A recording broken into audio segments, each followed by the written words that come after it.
So hi guys, তোমরা সবাই কেমন আছো? আশা করি ভালোই আছো আর আমিও ভালো আছি। তো বন্ধুরা, আজকে হলো সরস্বতী পুজো। তো সরস্বতী পুজোর তোমাদেরকে অনেক অনেক শুভেচ্ছা ও অভিনন্দন। আজকে সরস্বতী মায়ের জন্য ভোগের যত কিছু রান্না করা লাগে সব কিছু আমি রান্না করেছি। তো এর আগে কখনো রান্না করিনি, তো আজকেই ফার্স্ট। জানি না কীরকম হয়েছে, সেটা ভগবানই জানে। আর পুরোহিত মশাই তো এসে গিয়েছে আর পুজো শুরু হয়ে গিয়েছে। আর আমার ননদরা সেজেগুজে কেউ দাঁড়িয়ে রয়েছে, কেউ বসে রয়েছে, সেরকম করে সেজেগুজে এসে গিয়েছে।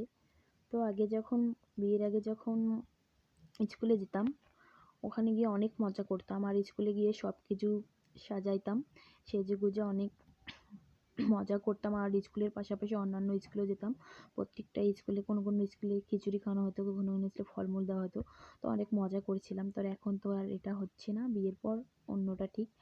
আর এইদিকে আমার কাকি শ্বশুরি খিচুড়ি চড়িয়ে দিয়েছে। খিচুড়ি বলতে সবজি খিচুড়ি রান্না করা হবে, তাই আগে সবজিটাকে ভালো করে ভেজে নিচ্ছে, তারপর ডাল চাল একসঙ্গে দিয়ে খিচুড়ি রান্না করা হয়ে যাবে। তো সো গাইস, এখন আমাদের অঞ্জলি শুরু হয়ে যাবে। তো শুরু হয়েও গিয়েছে, আমরা অঞ্জলি দিচ্ছি সবাই মিলে। তো আমার ভিডিওগুলো যদি ভালো লেগে থাকে তো নিশ্চয়ই চ্যানেলটিকে সাবস্ক্রাইব করবেন, লাইক কমেন্ট দেবেন। তো সবাইকে অনেক অনেক ধন্যবাদ ও সরস্বতী পুজোর অনেক অনেক শুভেচ্ছা ও অভিনন্দন। সবাই ভালো থাকবেন।